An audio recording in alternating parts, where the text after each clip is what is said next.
setelah kita eh, belajar bareng-bareng terkait media online begitu, nanti mungkin akan ada tambahan ya dari Mas Vicky terkait proyek buku yang akan kita laksanakan bareng-bareng, yang mungkin pembahasannya itu sudah sedikit kita bahas ya di grup di WA begitu. Jadi eh, alhamdulillah sudah ada peserta begitu. Jadi langsung bisa kita mulai. Semoga nanti teman-teman yang lain yang belum bergabung nanti bisa join juga begitu.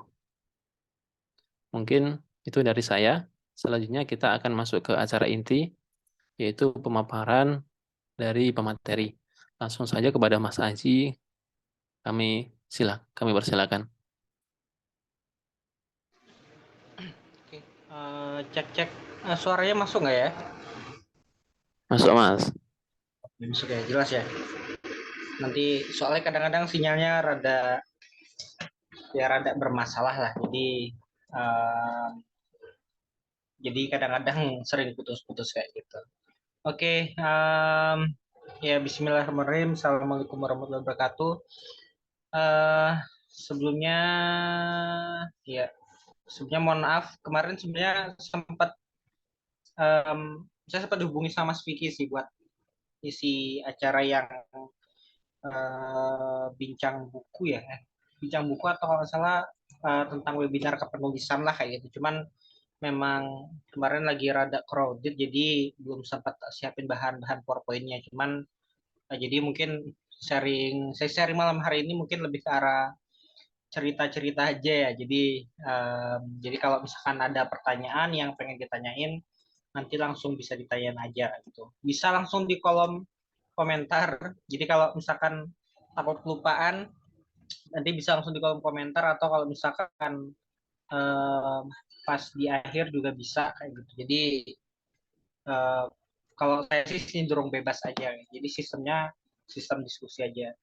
Oke, jadi sebenarnya kalau kita ngomongin masalah menulis itu kan, ya sebenarnya menulis itu kan selalu identik sama membaca ya. Jadi ketika seseorang itu memang memang sering membaca ya otomatis ya bakalan sering menulis juga biasanya kayak gitu. Karena ketika seseorang itu udah sering membaca, ya akan ada banyak ide yang terkumpul, akan ada banyak gagasan yang terkumpul dan biasanya salah satu salurannya itu melalui media kayak gitu. Ya medianya dengan cara menulis itu kayak gitu. Itu yang harus dipahami pertama. Nah, sebenarnya ya kemampuan membaca ini memang memang kalau di beberapa orang kan mungkin ada yang berpendapat bahwa kemampuan membaca dimaksud kadang-kadang kan ada yang membaca secara konteks atau ada juga yang membaca secara tekstual gitu. Cuman kalau yang mungkin lebih saya sorotin adalah em, membaca secara kontekstual itu penting, tapi membaca secara tekstual itu juga penting gitu. Jadi menurut saya itu dua hal yang memang nggak bisa dipisahkan dari penulis gitu. Nah, em, berkaitan dengan menulis atau berkaitan dengan membaca ini sebenarnya memang beberapa waktu yang lalu ya sebenarnya beberapa waktu yang lalu sempat saya baca salah satu berita yang mengatakan bahwa toko buku terbesar di Indonesia kalau nggak salah satunya toko toko buku Agung kalau nggak salah kayak gitu itu kan sempat um, tutup kalau nggak salah tutup karena bangkrut atau sebagainya gitu dan sebenarnya itu permasalahan yang sederhana kalau kita lihat kayak gitu cuman Cuman kalau kalau kita lihat lebih jauh, um, itu bisa jadi menjadi sebuah tanda-tanda dari kehancuran sebuah peradaban kayak gitu. Itu misalkannya ya kayak gitu. Karena kita nggak bisa memungkiri bahwa memang um, peradaban itu selalu lahir ya dengan tradisi keilmuan yang kuat kayak gitu. Kalau teman-teman mungkin hobi membaca sejarah-sejarah Islam ya memang nggak bisa dipungkiri bahwa sejarah-sejarah peradaban Islam itu ya selalu diawali dengan tradisi keilmuannya yang kuat kayak gitu. Itu yang harus dipahami. Nah, dan mungkin kalau mungkin bagi mahasiswa atau orang-orang Jogja membaca itu kan adalah hal yang sebenarnya itu sebenarnya itu udah sangat wajar kayak gitu. Jadi kalau jangan heran ketika berkunjung ke perpustakaan, berkunjung ke toko-toko buku di Jogja itu bisa bisa ramai banget kayak gitu. Ya karena memang lingkungannya sangat mendukung. Tapi bagaimana dengan daerah-daerah di luar sana gitu? Gimana dengan daerah-daerah di luar yang di luar Jawa atau sebagainya? Jadi um, menurut saya itu yang harus disoroti yang pertama ya. Jadi memang memang ada banyak sebenarnya keresahan yang harus kita pahami. Nah, berkaitan dengan dunia menulis online, sebenarnya kalau kita ngomong konteksnya menulis online itu banyak banget yang bisa dibahas kayak gitu. Bisa sangat luas sekali gitu dan itu kalau kita bahas satu persatu kayaknya nggak akan selesai malam ini gitu. Jadi kalau kita ngomongin tentang menulis online, sebenarnya itu banyak hal yang bisa kita sorotin. Yang pertama misalkan ya, menulis online itu bisa juga kita identikan dengan copywriting atau menulis copy kayak gitu. Jadi menulis iklan dalam bentuk copywriting atau bisa juga kalau orangnya itu lebih spesifik kepada konten itu diidentikannya dengan content writing atau content writer profesinya itu. Nah, nanti kalau orangnya itu spesifiknya lebih kepada SEO, ada juga nanti profesinya lebih kepada penulis SEO itu. Jadi banyak banget yang sebenarnya bisa dibahas ya gitu. Atau kalau orangnya adalah penulis skrip, entah itu skrip video atau skrip sebuah film dan sebagainya, nanti juga bisa masuk ke dalam script writer kayak gitu. Jadi ada banyak hal banget yang bisa dibahas kayak gitu. Nah, menurutku yang pertama kali yang harus dipahamin dalam menulis online itu kan ya teman-teman harus paham dulu kira-kira teman-teman itu ya memang spesifikasinya lebih ke arah mana gitu karena nggak setiap orang itu yang bisa bisa menulis copywriter dia bisa bagus dalam menulis konten writingnya kayak gitu nggak pasti bisa bagus dalam menulis kontennya atau ada juga yang bisa menulis konten tapi kalau dia udah masuk ke ranah eh, script dari sebuah video yang agak panjang itu biasanya dia ngeblank juga gitu atau bahkan ada yang spesialisnya itu di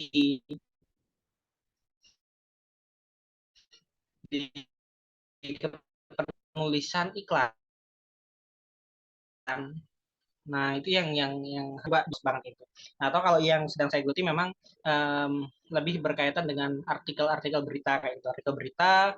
Kemudian kalau spesifiknya sih sebenarnya di bidang bidang sejarah. Ya memang memang sesuai sama jurusan saya di bidang sejarah dan kalau secara profesi sebenarnya itu lebih ke arah artikel-artikel yang di bidang SEO tadi gitu. Jadi kalau kita coba kerucutkan memang memang memang secara secara khusus lebih kepada artikel-artikel SEO. Nah, kalau kalau coba kita jabarkan lebih lanjut, sebenarnya dari mana sih kita harus mulai mulai kalau pengen memahami kira-kira kemampuan kita tuh ada di bagian mana gitu. Jadi ya sebenarnya kalau kita pengen coba memahamin ya memang harus dicoba salah satu. Jadi memang nggak ada jalan pintas di mana bakat kita itu yang paling dominan kayak. Jadi ketika kamu mencoba misalkan dari antara beberapa hal tadi misalkan kayak di bagian script, kemudian di bagian copywritingnya ataupun di bagian SEO-nya, kira-kira dari ketiga beberapa hal itu, nah yang mana yang paling bagus gitu dan yang paling baik dalam menyelesaikannya yaitu yang kemampuan yang harus di push atau ditonjolkan tadi gitu dan semua hal itu ya memang balik lagi kepada kemampuan kita untuk untuk menulis tadi terutama dalam hal kepenulisan sederhana. Nah sebenarnya tradisi kepenulisan itu udah udah kita pelajari sebenarnya jauh-jauh di kampus atau di universitas buat yang teman-teman yang familiar mungkin di UKM persnya ataupun kalau yang lebih senang penelitian bisa di kegiatan-kegiatan di PKM atau kegiatan fakultasnya gitu. Sebenarnya kemampuan menulis itu udah bisa dilatih sejak dari sana gitu. Cuman memang orang kadang-kadang tidak memahamin atau tidak tahu bahwa kemampuan hal seperti itu memang berpengaruh banget kayak gitu. Terutama ketika kita masuk selesai dari dunia kampus tadi. Nah, kalau ditanya sebenarnya kira-kira kalau misalkan pengen berkarir di bidang kepenulisan itu memungkinkan nggak sih Mas di era sekarang kayak gitu? Apalagi kalau beberapa waktu yang lalu kan kita sempat dengar tuh masalah um, chat open AI gitu, artificial intelligence gitu.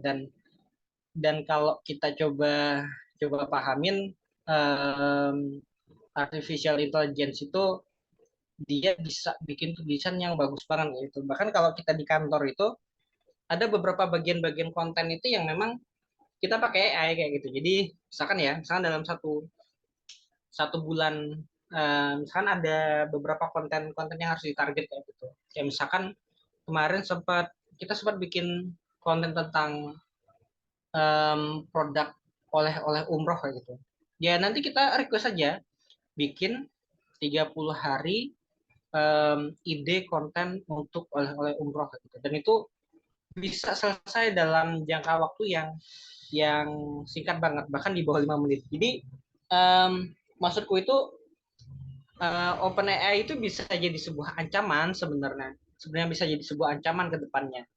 Nah, cuman kalau kita lebih perhatikan lebih lanjut, sebenarnya artificial intelligence itu ada beberapa hal yang dia itu nggak bisa, yang berbeda ketika ditulis dengan manusia secara normal kayak gitu. Jadi memang ada bagian-bagian yang sebenarnya kurang mendetail di sana, kurang mendetail. Dan kalau kita pahami tulisan-tulisannya dari artificial intelligence itu biasanya cenderung lebih kaku ketimbang tulisan yang kita bikin sendiri. Jadi mungkin ke depan OpenAI mungkin bisa ngalahin manusia dalam hal penulisan. Cuman saya rasa itu mungkin masih agak jauh jaraknya gitu. Karena kalau kita ngeliat perkembangan sekarang, tetap di beberapa bagian-bagian detail tentang konten itu, kemudian tentang kepenulisan itu selalu butuh butuh sentuhan-sentuhan manusia yang nggak berbeda dibanding sentuhan dari artificial intelligence tadi. Gitu. Jadi menurut saya memang ke depan masih dalam online itu masih masih cukup cukup dibutuhkan gitu. Apalagi sekarang kalau teman-teman memahamin bahwa sebenarnya kalau kita ngomongin profesi kepenulisan itu eh, agak berbeda ya. Jadi agak berbeda dengan profesi-profesi lain seperti misalkan di pemerintahan daerah atau sebagainya gitu. Jadi kalau kita pahamkan tangga tangga tangga pekerjaannya kan kita kalau di daerah mungkin di pemerintahan bisa mulai dari staf, kemudian jadi kepala bagian, kemudian jadi kepala dinas sampai jadi ke pusat kayak gitu. Nah, dalam hal kepenulisan atau dalam dunia menulis, kita nggak punya jabatan yang kayak gitu. Jadi nggak ada jabatannya bidang. Ya mungkin kalau di perusahaan-perusahaan tertentu mungkin ada ya. Cuman kalau kita secara umum nggak ada yang namanya staff penulis, nanti jadi kepala bagian penulis dan sebagainya gitu. Itu kalau secara secara umumnya. Tapi kalau mungkin di perusahaan tertentu mungkin ada yang kayak gitu. Nah, mungkin bisa jadi karir orang dalam menulis itu nggak ke atas. Jadi bisa jadi karir orang dalam menulis itu justru menyamping kayak gitu. Kenapa saya bilang kayak gitu? Karena ke depan itu ada profesi-profesi yang selalu dibutuhkan kayak gitu, yang membutuhkan sentuhan tangan manusia. Di profesinya di bidang apa? Di bidang menulis kreatif kayak gitu. Jadi menulis kreatif itu memang menulis yang menurut saya itu masih dibutuhkan hingga hari ini. Kalau teman-teman ketika ngeliat iklan dan selalu terbayang itu iklan tertentu. Jadi kayak misalkan ya, misalkan ketika bulan Ramadan, teman-teman hal yang paling kita ingat pertama kali ketika kita ngeliat iklan di TV pas bulan Ramadan itu apa sih gitu. Ya kita bakalan kebayangnya ya iklan di bulan Ramadan itu pasti iklan marjan kayak gitu. Nah, padahal Padahal marjan itu kan tidak selalu identik, sebenarnya nggak selalu identik sama bulan Ramadan kayak gitu, nggak selalu identik sama bulan puasa. Marjan itu kalau nggak bulan puasa tetap tetap ada jualnya gitu. Cuman kenapa sih kalau kita ngomongin masalah iklan marjan itu selalu identiknya justru justru di bulan bulan puasa kayak gitu. Jadi itu yang sebenarnya menurutku itu yang harus kita coba coba bedah lebih lanjut kayak gitu. Nah, dalam hal dalam hal dalam hal yang kayak gitu sebenarnya itu yang harus kita coba pelajari. Jadi bisa jadi profesi seseorang dalam menulis itu tidak ke atas tapi justru ke samping. Ya tadi misalkan ya dalam kepenulisan tentang iklan gitu. Karena profesi tentang menulis iklan itu menurutku bakalan bakalan tetap ada kayak gitu. Mungkin kayak misalkan ini ya, kayak misalkan teman-teman sering nggak sih nonton nonton iklan yang dari Axis kayak gitu, yang iklannya kocak, yang lucu kayak gitu. Dibandingin provider-provider lain kan mungkin kalau kita coba bandingin iklannya Axis itu kan mungkin iklan yang paling lucu ya kalau kita bandingin dengan ciri khasnya tertentu gitu. Nah, teman-teman tahu nggak sih siapa orang di balik di balik eh, di balik dari itu? Ada yang tahu nggak siapa tokohnya di balik iklan Axis? Itu pernah kalau nggak salah diundang di YouTube-nya Vindes kalau nggak salah beberapa hari yang lalu atau beberapa minggu yang lalu kalau nggak salah. Ada yang tahu? Enggak ada.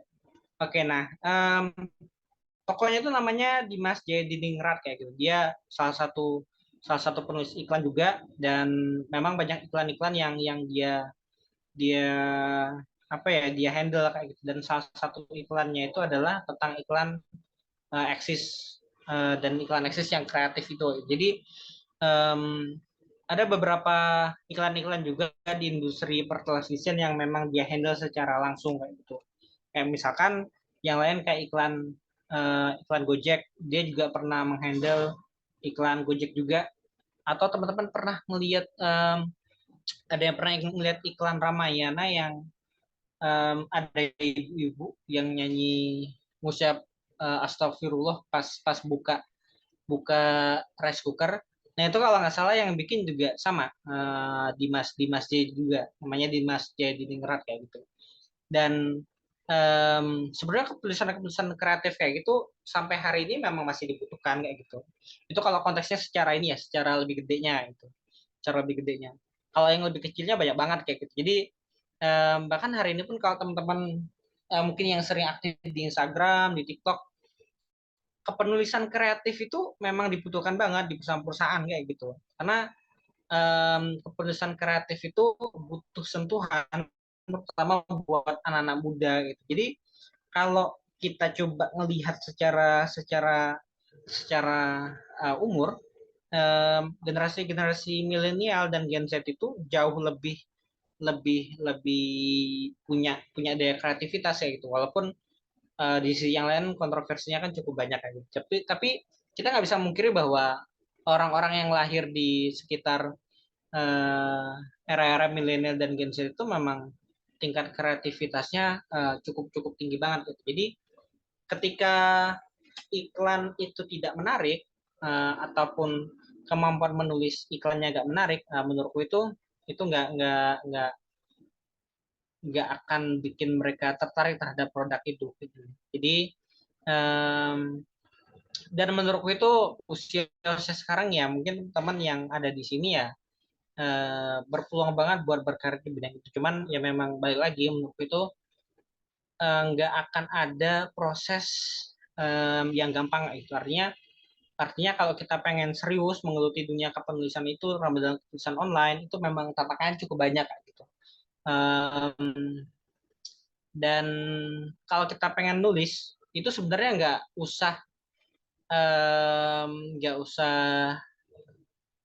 takut dari mana itu. Mungkin kalau yang dari bidang perkuliahannya masing-masing, aku rasa sih bidang perkuliahannya masing-masing itu bisa menjadi sarana kepenulisannya. Jadi nggak harus teman-teman itu mencoba eksplor sesuatu hal yang lain, tapi juga bisa dimulai dari bidang-bidang tulisannya gitu. Jadi dan kalau konteksnya sekarang itu menurutku nggak cuma tulisan itu dalam bentuknya artikel ya, dalam bentuknya artikel. Kalau pengen bikin tulisan dalam bentuk konten itu bisa banget gitu, itu bisa banget. Dan itu ya itu memang udah saya lakukan sih beberapa beberapa bulan ini. Jadi dari yang awalnya itu konten yang sifatnya itu artikel artikel esai kayak gitu di media massa itu pelan-pelan pelan-pelan mulai saya rubah ke dalam bentuk video-video singkat kayak gitu, video-video di TikTok maupun di Instagram di Reels ya gitu. Karena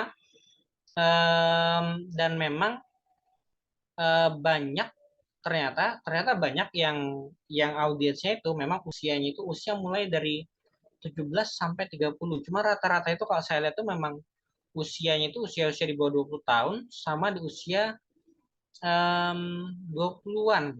Itu tinggi banget itu tingkat-tingkat tingkat konsumsi beberapa konten di Instagram sama TikTok gitu. Dan um, mereka adalah orang-orang yang sebenarnya kalau kita jahat ya, ya bahasa gampang sih mudah terpengaruh terhadap sesuatu yang mungkin mungkin tidak baik kayak gitu. Jadi daripada mereka mereka dapat konten yang kurang bagus ataupun tidak baik, ya kita kasih aja konten yang baik gitu, yang sifatnya mengedukasi. Dan ya itu sih beberapa beberapa hal yang coba saya lakukan di Instagram maupun di TikTok beberapa bulan ini gitu. Jadi dan itu salah satu apa ya, salah satu hal yang menurut saya itu bisa jadi sumber yang potensial banget ya gitu, kalau kita manfaatkan. Jadi itu ya yang harus dipahami. Jadi kalau teman-teman pengen, menurutku kalau pengen berkarir di media online itu ya nggak mesti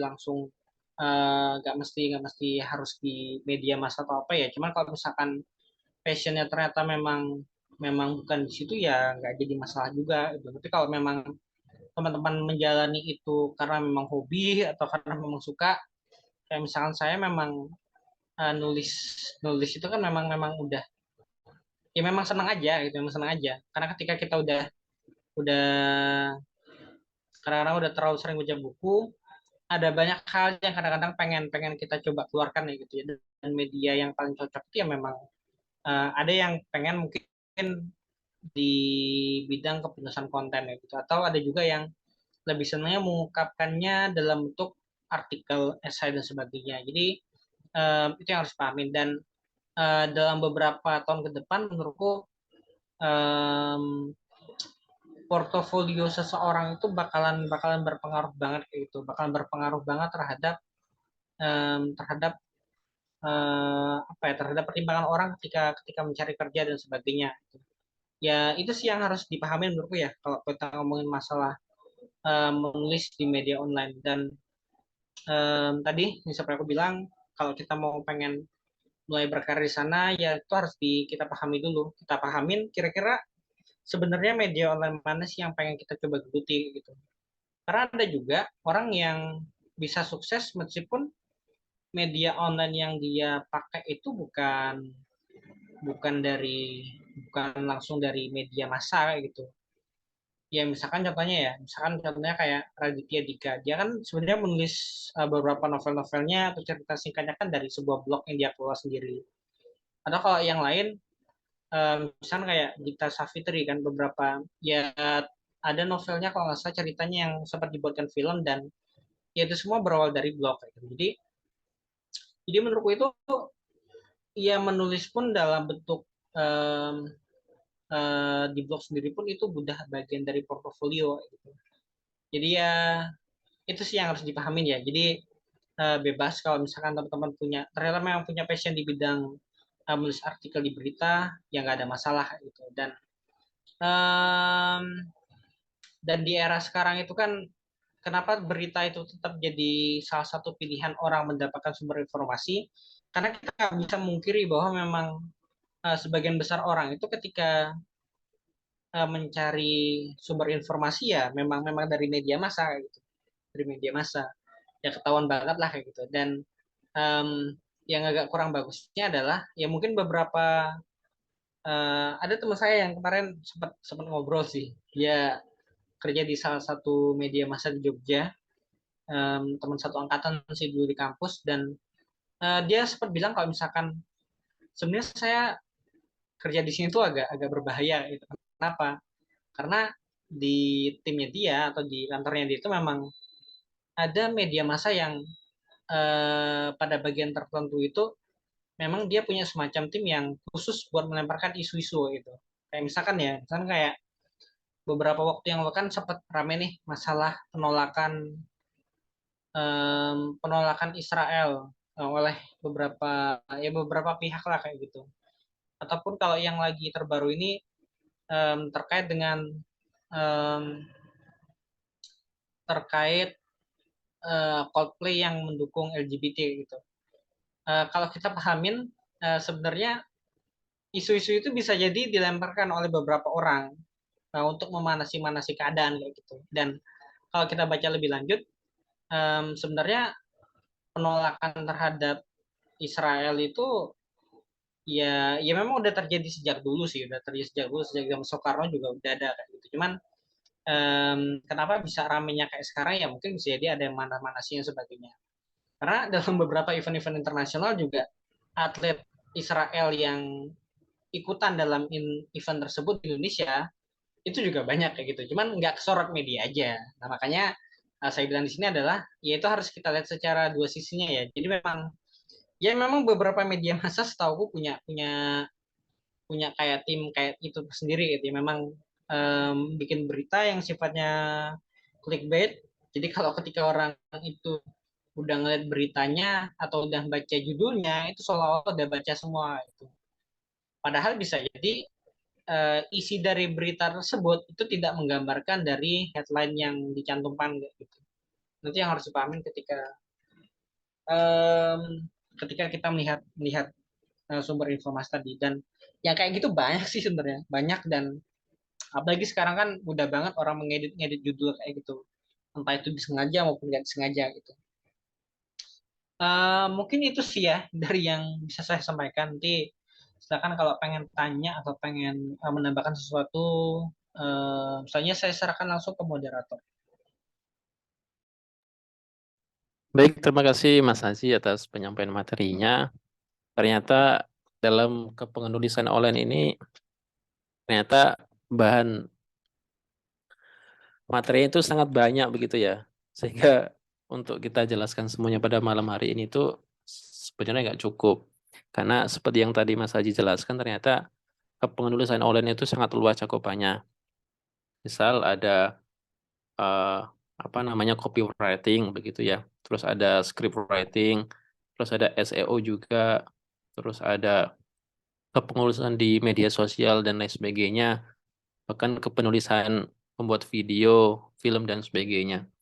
Dan ternyata walaupun sekarang sudah ada yang namanya teknologi bernama artificial intelligence atau kecerdasan buatan, tapi ternyata masih belum apa namanya belum maksimal begitu ya dibandingkan eh, kemampuan dari manusia itu sendiri begitu. Sehingga memang potensi dunia kepenulisan online itu masih berpotensi sekali begitu untuk kita geluti bersama-sama begitu ya. Eh, Teman-teman, tadi sudah dipaparkan materi oleh Mas Aji. Nah, ini materinya cukup menarik begitu ya. Nah, bagi teman-teman yang ada di sini yang mau bertanya begitu atau ingin konsultasi begitu, kepada Mas Aji boleh disampaikan lewat kolom komentar atau bisa disampaikan secara langsung. Monggo.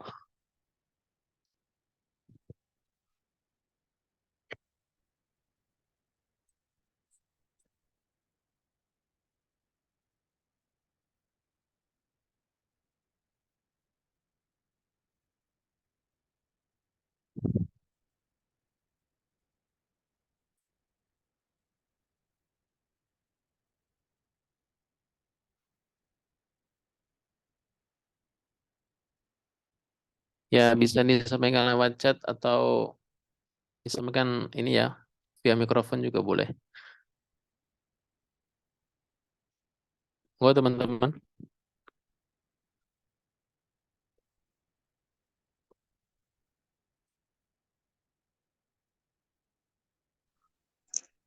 Selamat malam, Mas Usman.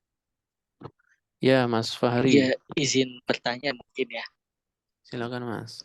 Ya, sebelumnya terima kasih kepada Mas Azi atas pemaparan materinya ya mengenai penulisan di media online. Nah, ini pertama apa ya? Saya mau menyampaikan sesuatu. Menurut saya juga setuju dengan Mas Azi ya. Untuk menulis ini adalah hal yang penting dan itu nanti pasti akan berpengaruh ke beberapa aspek, entah itu nanti di dunia kerja atau di kehidupan kita sehari-hari. Nah, cuman ada satu kendala yang saya lihat untuk sekarang ini ya mengenai tulisan di media dan kaitannya dengan UU ITE ini.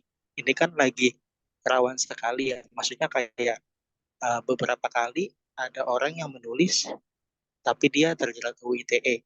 Nah, mungkin nggak sih dari Mas Azi ada seperti tips bagaimana sih cara menulis yang ibaratnya dalam tanda kutip mungkin aman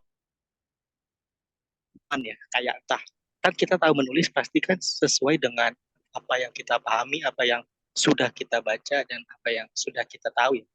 Nah, cuman permasalahannya dari cara penyampaian kita kan harus bisa nih diterima oleh semua orang. Nah, dari beberapa tulisan Mas Aziz kan saya kira yang saya lihat itu udah cukup pembawaannya, penyampaiannya dapat lah ke kami. Nah, itu kira-kira dari Mas Aziz ada gak sih masukan apalagi terutama untuk mahasiswa yang levelan yang masih semester awal atau yang baru mau mulai menulis nih, kan pasti ada seperti tipsnya lah, entah itu dari pemilihan kata atau diksinya yang uh, bisa lebih baik atau seperti apa ya Mas saja, mungkin lebih ke tipsnya untuk penulisan yang baik dan aman. Terima kasih. Oke, kita satu-satu dulu ya pertanyaannya. Nanti atau gimana Mas Aziz, mau dijawab satu-satu atau langsung banyak? Boleh deh, saya baca satu-satu aja ya, biar nanti lebih urut aja sih. Oh ya, silakan Mas. Apa ya? Oh ya tadi ya terkait dengan kepenulisan supaya nggak terjerat UU ITE. Jadi sebenarnya memang apa ya? Biasanya memang UU ITE ini jadi semacam kayak kayak momok tersendiri sih buat beberapa orang ya, karena UU ITE itu salah satu pasal yang diduga jadi pasal karet itu adalah masalah um, perbuatan tidak menyenangkan atau ketersinggungan kalau nggak salah ya, itu yang sebenarnya memang sering sering jadi perdebatan kayak gitu, karena kita nggak bisa mengontrol apa ya, mengontrol hal-hal yang sifatnya itu bakalan menyinggung orang lain kayak gitu. Um, kayak misalkan dulu sempat banget, karena saya memang sering-sering bikin konten, um, ya sebenarnya nggak cuma konten artikel sih, cuma beberapa um, beberapa konten-konten di Instagram juga teman-teman mungkin yang @aziwan Saka itu beberapa kontennya itu memang ada yang mungkin kelihatan dulu sangat banget, um, ada ibu-ibu kalau nggak salah komen, ya kamu, dia komennya kayak gini kalau nggak salah, kamu anak PKI ya gitu. Itu cukup cukup kasar banget sih menurut saya, itu cukup kasar banget. Um, dan mungkin karena memang topik waktu itu memang beberapa konten saya itu memang ada yang sifat itu mengangkat, memang nggak semuanya kayak gitu, tapi beberapa kontennya ada yang memang kayak gitu.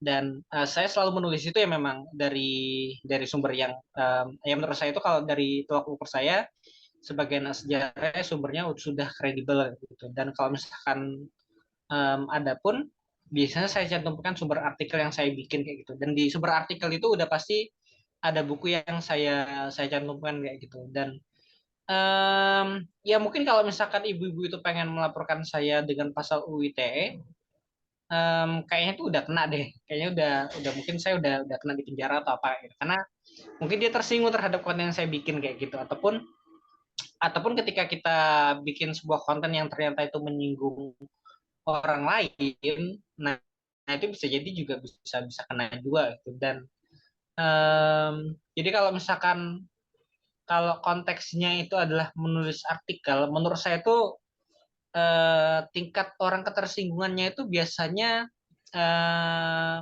biasanya itu kecil. Kenapa? Karena ya orang Indonesia itu menurut saya memang tradisi membacanya kan nggak tinggi-tinggi banget lah. Jadi ketika kita lempar ke muka umum, ya mereka bakalan baca-baca headline-nya doang paling kan kayak gitu. Nah, yang berbahaya itu sebenarnya adalah eh, dalam em, dalam bidang menulis konten tadi gitu. Karena ada beberapa konten yang memang menurut orang itu sifatnya provokatif. Tapi bagi kita itu standarnya nggak provokatif kayak gitu. Nah, itu yang menurutku memang cukup harus kita kontrol sih. Nah, cuman tadi ya balik lagi ke diri kita masing-masing. Jadi kalau misalkan segala sesuatu yang saya bikin itu memang ada referensinya. Jadi ketika ada yang bertanya, ini referensinya dari mana mas? Kayak gitu, kalau bikin konten kayak gini, ataupun artikel kayak gini. Ya saya ada referensi bukunya ini. Kemudian juga penulisnya ini, itu latar belakangnya kayak gini. Jadi menurutku ketika sesuatu itu memang dapat kita pertanggungjawabkan secara ilmiah, ya itu bisa kita tangkal sifatnya yang kayak UIT tadi. Nah, jadi itu ya yang harus kita pahami. Dan kayaknya juga dari beberapa konten yang dibikin itu tidak menyinggung orang secara personal. Nah, ini yang berbahaya ya. Yang harus kita pahami adalah ada beberapa konten-konten itu yang kadang-kadang menyinggung orang secara personal, tapi ada juga konten yang sifatnya itu menyinggung orang secara jabatan publik. Nah, sayangnya kita hari ini kadang-kadang susah membedakan itu. Jadi ada orang-orang yang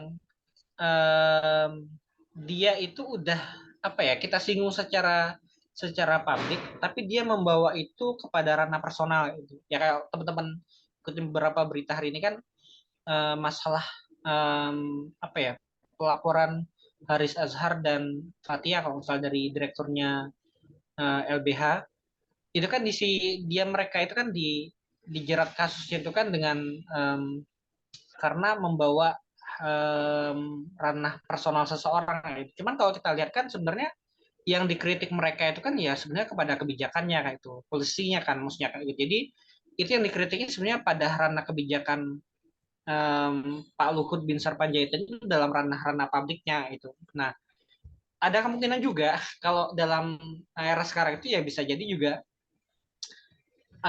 hal-hal seperti itu juga bakal menjerat kita kayak gitu. Karena kita nggak tahu UU ITE itu bisa terjadi pada siapapun gitu, pada siapapun. Buat orang yang punya jabatan, nggak punya jabatan, bahkan orang kecil, bahkan sampai mahasiswa dan sebagainya.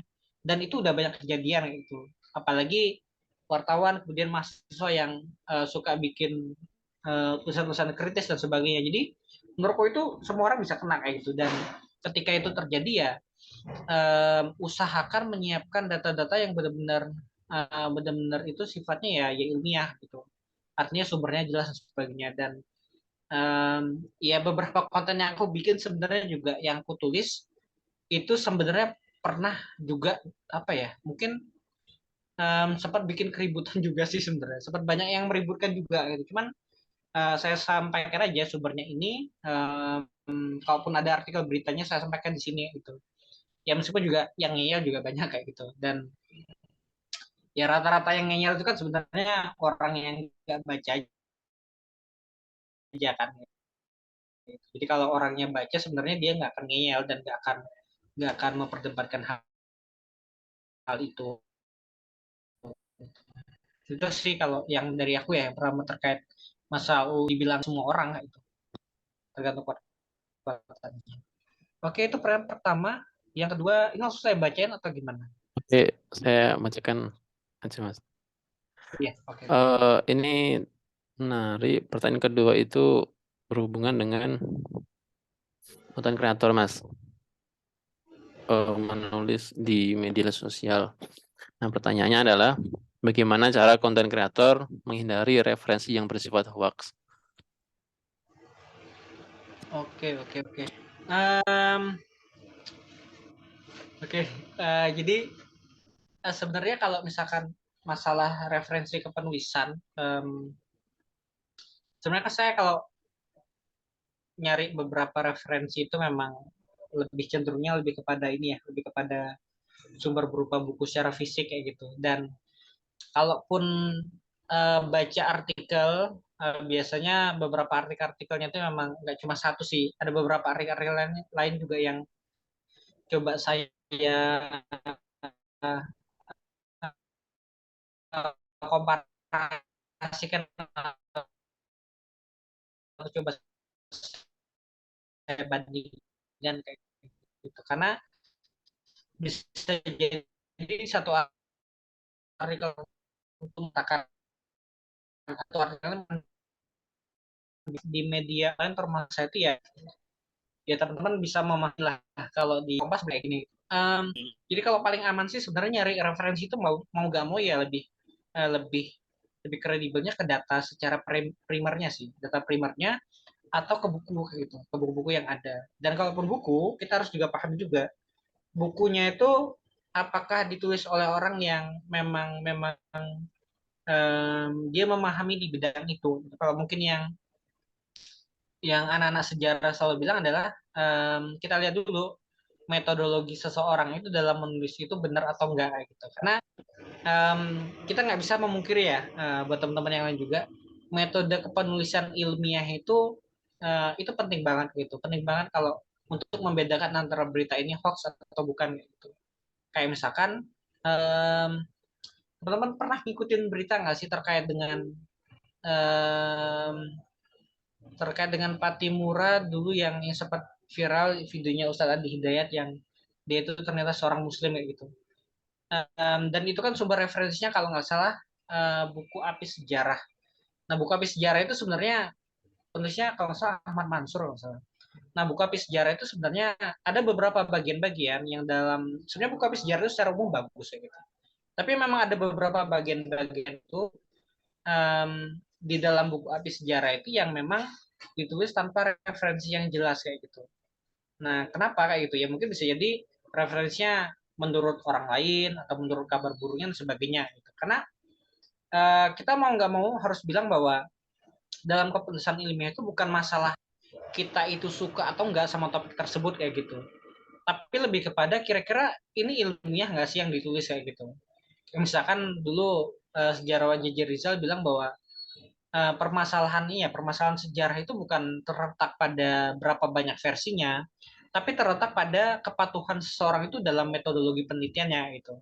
Kan berbahaya sekali ketika seseorang itu berusaha mencampurkan antara keinginan pribadinya, kemudian juga metodologinya yang tidak ilmiah kayak gitu. Itu kan yang berbahaya di sana. Nah, kira-kira dari metode penelitiannya sumbernya kredibel enggak, kemudian juga apakah sumbernya sudah benar, isinya sebagainya, itu yang harus dipahami.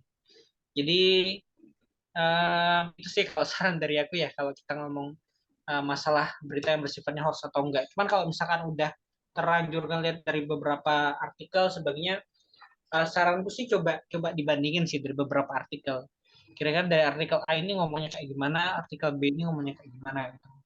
Dan apalagi sekarang itu kan standar sebuah kebenaran itu kan sulit banget ditentukan ya. Sulit banget ditentukan. Kenapa kayak gitu?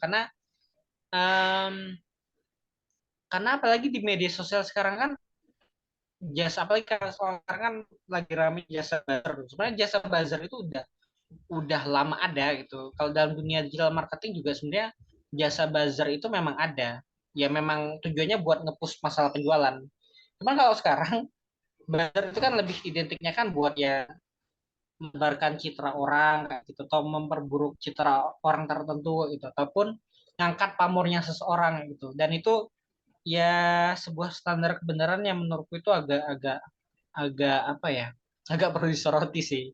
Karena kita mau nggak mau ya harus bilang bahwa standar kebenaran itu bukan dari seberapa banyak orang yang ngomong, tapi lebih kepada um, benar nggak sih berita yang disampaikan kayak gitu. Kalaupun misalkan yang ngomong itu cuma sedikit tapi itu benar ya, yaitu standar kebenarannya memang kayak gitu, bukan terletak berapa banyak orangnya. Dan kalau ditanya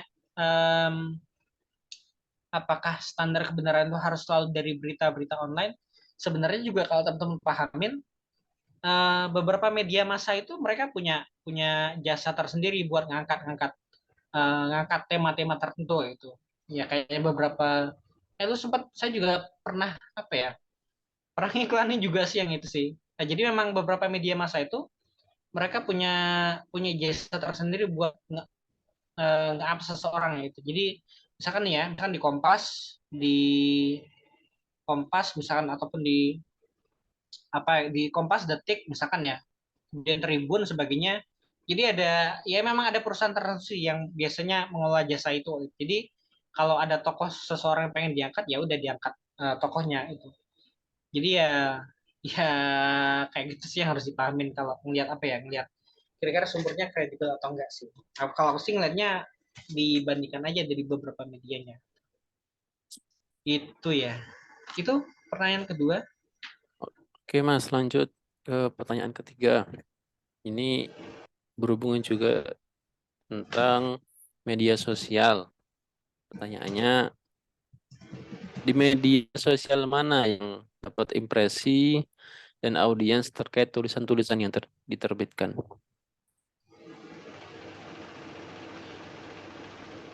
Oke, sebenarnya selama ini kalau saya nulis itu memang lebih kebanyakannya ya beberapa ya artikel ilmiah, ya artikel-artikel sih, artikel ringan, dan biasanya memang di beberapa artikel itu saya sambungkan di Instagram sama TikTok memang kan gitu. Dan kalau ditanya mana yang paling ramenya sih sebenarnya sebenarnya nggak bisa nggak bisa dibandingkan juga sih, karena ada beberapa tulisan-tulisan yang memang kadang-kadang itu dia itu lebih ramenya di pengunjung pengunjung TikTok, atau ada juga yang lebih ramai itu di pengunjung Instagram itu. Ya memang dua-duanya punya karakteristik tersendiri sih terkait media itu gitu. Dan kalau yang ramai sebenarnya em, ya teman-teman harus coba mengkomparasikan sih antara mengkomparasikan, tapi lebih kepada apa ya, menyambungkan sih, menyambungkan tulisan-tulisan tadi. Jadi nggak selalu ada orang-orang yang mungkin itu dia ketika melihat artikel tertentu dia langsung tertarik kayak gitu. Tapi ada juga orang-orang itu yang ngelihat artikel tertentu dia itu nggak tertarik kayak gitu, tapi butuh pancingan. Pancingannya lewat apa? Pancingannya sih sebenarnya dari konten. Ya kayak misalnya di Instagram kan yang sering ramai itu sebenarnya di reels sih, di reels, konten reelsnya gitu. Dan biasanya kalau di beberapa studi kasusnya saya bikin captionnya, kemudian saya arahkan ke beberapa tulisan-tulisan saya yang udah diterbitkan kayak gitu. Dan kalau pengen rame sih sebenarnya pakai cara itu aja sementara itu. Atau kalau pengen yang lebih singkat ya yang iklan, entah itu pakai Instagram Ads atau pakai Facebook Ads kayak gitu bisa jadi alternatif juga. Cuman ya kalau pengen cara organiknya menurut tadi sih bikin konten ya. Karena orang itu em, apalagi orang Indonesia itu kan suka sama konten-kontennya itu yang sifatnya singkat ya. Apalagi sekarang generasi milenial itu em, mereka itu kalau udah ngeliat konten tertentu ataupun tulisan tertentu di detik ke 1 sampai 10 mereka udah nggak tertarik, biasanya mereka langsung bakalan scroll. Tapi kalau misalkan mereka tertarik di detik 1 sampai 10, ya mereka bakalan tetap stay di sana. Ya tadi ya, apalagi kalau misalkan ngomongin masalah tulisan. Tulisan tadi ketika mereka udah nggak tertarik terhadap tulisan tersebut, ya mereka bakalan scroll gitu, bahkan skip. Nah itu yang cukup sebenarnya itu agak cukup berbahaya sih kalau kita ngomongin ya. Karena orang menjadi mudah tidak sabaran ketika melihat sesuatu, ketika melihat tulisan-tulisan online malah malah nanti malah nanti nggak dibaca. Tapi saranku itu sih, saranku kalau pengen rame sebenarnya ya mau nggak mau ya harus bikin bikin konten kayak gitu. Dan usahakan kontennya yang sifatnya itu adalah edukatif kayak gitu. Karena konten edukatif itu konten yang apa ya? Kalau saya bilang tuh konten yang sifatnya itu hijau, hijau, dan orang itu selalu butuh butuh dengan konten itu gitu. Jadi minimal kalau mereka nggak baca, mereka nge-save lah kayak gitu. Kan beberapa teman-teman aku rasa juga sama sih. Ada beberapa konten-konten yang sifatnya edukasi, di-save aja di Instagram itu, di TikTok itu di-save aja. Nggak tahu kapan mau bacanya kan, tapi yang penting di-save aja kan. Jadi itu sih kalau aku lihat ya dari beberapa studi kasusnya beberapa akhir-akhir ini, dan em, itu yang harus dipahamin. Dan kalau pengen optimasi media, pengen menyebarkan tulisannya sih sebenarnya menurutku banyak banget media yang bisa pakai Instagram, TikTok, atau kalau yang pengen em, lebih singkatnya sih di Twitter juga bisa gitu. Dan ya karena kita nggak pernah tahu lewat media mana nanti tulisan kita bakalan viral itu.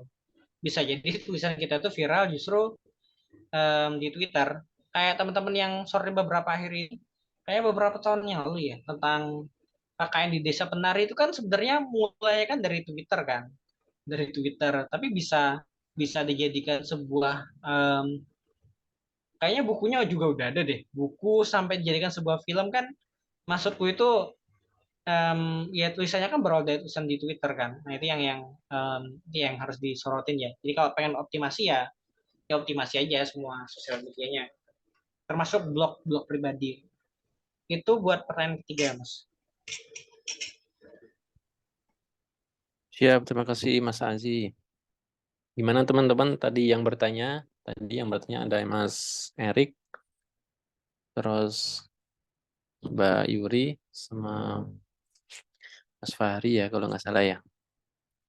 Apakah dari jawaban Mas Aji tadi eh, apa namanya? Apakah sudah menjawab atau mungkin ada pertanyaan lainnya?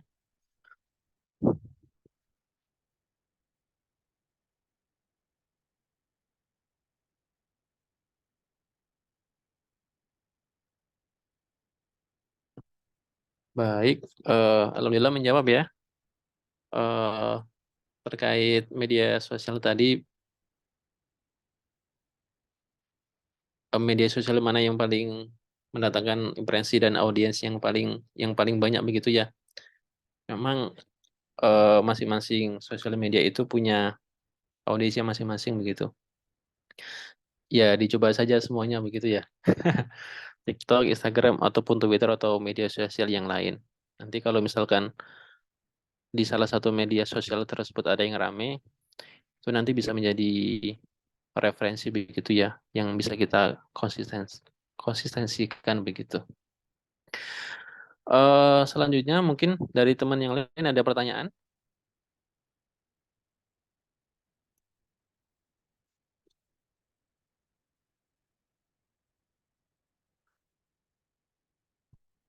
Oke, sepertinya belum ada. eh dari Mas Aji, boleh minta closing statement, Mas? Um, apa ya? Ya mungkin kalau dari aku sih sebenarnya menulis itu kan ya, kalau bagi itu sih sebenarnya menulis itu kan bagian dari hobi aja sih, bagian dari kesukaan gitu. Kalau teman-teman ternyata memang memang menyukai bidang tersebut, ya udah ditekuni aja gitu. Tapi ada juga orang-orang yang sebenarnya itu menulisnya itu nggak mesti selalu menulis artikel atau menulis ilmiah kayak gitu. Tapi juga ada yang mungkin lebih senangnya itu ya menulis kemudian dijadikan sebuah konten kayak gitu. Ya nggak masalah kayak gitu. It's okay gitu. Jadi menurutku itu jangan pernah membatasi kemampuan seseorang itu dari standar orang lain kayak gitu. Jadi ya ukurlah standar diri kita sendiri dari standar yang kita punya. Itu sih kalau dari aku ya, closing statement-nya. Siap, terima kasih Mas Aji telah memberikan semangat kepada kita semua untuk eh, kita harus punya ini ya, kepercayaan diri begitu ya, untuk menulis apapun baik itu di media online maupun media yang lain. Terima kasih Mas Aji. Kami ucapkan jazakumullah khairan katsir. Sebelum kami tutup, seperti yang telah saya jelaskan di awal tadi, jadi setelah materi nanti akan ada sedikit pembahasan ya dari Mas Vicky terkait proyek buku begitu. Nah, kepada Mas Vicky dipersilakan. Siap, Syekh Usman. Terima kasih Mas Usman sudah membersamai memoderatori agenda pada malam hari ini, dan kepada Mas Azi yang telah membagikan ilmunya ya, pengalamannya selama di ngurusi media online ya, sekarang di Harapan Rakyat ya, salah satunya gitu, masuk konten-konten di media sosial. Saya lihat ya Azi juga aktif ya, termasuk aktif di sana.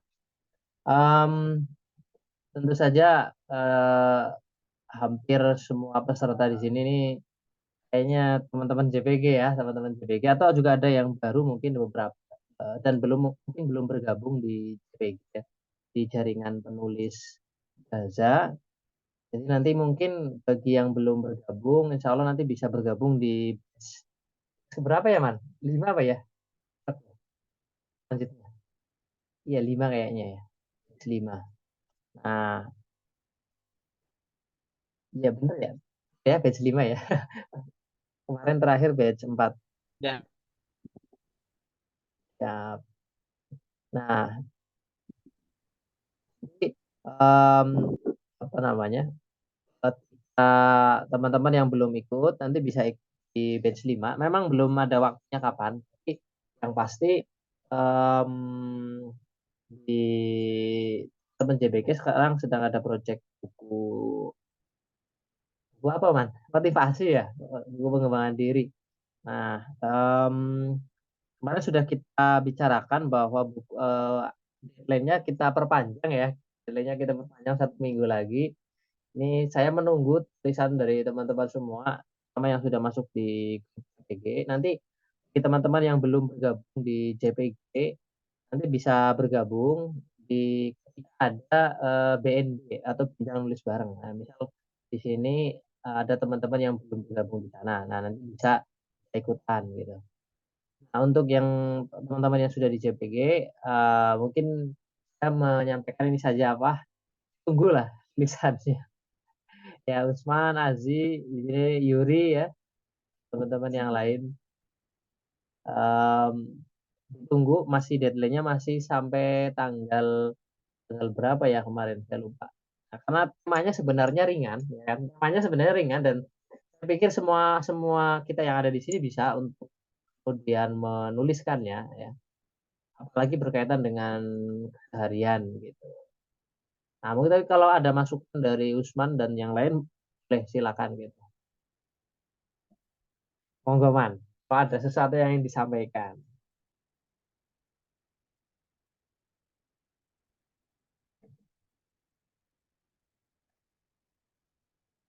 Man ya. Kalau dari saya nggak ada sih, Mas. Ini ya, jalan aja langsung ya. Mungkin ini kita kumpulkan. Tadi ada Fadi ya. Hilang kemana dia? Ada tadi. Ya. Ada Yuri juga. Nanti Yuri jangan lupa ya ngirim, sudah lama ini di grup PG udah di-share kayak kemarin. Temanya gampang kok, tentang pengembangan diri. Tema turunannya banyak. Nah, itu bisa dicek di ada ya. Nah, nanti bagi yang belum ikutan grupnya mungkin bisa join di BNB selanjutnya. Insya Allah nanti ada project lagi gitu. Ini semoga project kali ini tidak gagal ini. Bismillah. Ayo ditunggu ya teman-teman. Itu saja sih dari saya, Man. Intinya tunggu tulisan. Oke. Sudah ada beberapa yang ngirim. Hanya saja kalau dijadikan buku masih belum cukup lah. Artinya kalau teman-teman mau ngirim lebih dari satu itu kan masih bisa. Nah, mumpung kesempatan gitu kan. Ya, itu saja dari saya. Semoga bermanfaat, dan terima kasih sekali lagi kepada Usman, kepada Azi, kepada teman-teman semua. Saya kembalikan. Mau ditutup nggak apa-apa? Oke. Ini berarti rangkaian acara Milad Udah Gaza yang bubar. kelima ya, Mas ya? Iya. Ada tutupan. Terus masih ada rangkaian acara lagi gak, Mas? Mungkin ke depan kita fokus ke depan mungkin fokus ke BNB ya. BNB batch 5. Ini sinyalnya agak kurang bagus ya. Ya mungkin ke depan kita akan fokus ke BNB batch 5 yaitu pelatihan nulis batch 5 sama apa namanya project buku. Itu sih ke depan. Jadi nanti bisa dibagikan ke adik kelas atau ke teman-teman yang lain yang mungkin ingin belajar nulis gratis ya, mumpung gratis tidak berbayar. Itu saja, Man. Karena di luar sana banyak sekali kepenulisan yang sangat berbayar. Hanya kita yang gratis. Sangat-sangat. Silakan. Siap. Oke, begitu teman-teman cara pada malam hari ini. Terima kasih sudah berpartisipasi. Semoga ilmu yang telah kita dapatkan tadi dari Mas Aziz dapat bermanfaat ke depannya. Amin amin ya rabbal alamin. Dan apabila dari saya selaku moderator ada kekurangan, mohon dimaafkan. Terima kasih. Kita tutup ya teman-teman dengan membaca hamdalah bersama-sama. Alhamdulillahirabbil alamin. Wassalamualaikum warahmatullahi wabarakatuh. Waalaikumsalam. Matur nuwun, Man. Ditunggu tulisannya. Yap. Tak tunggu pokoknya. Siap. Siap. Saya matiin recordingnya ya. Mana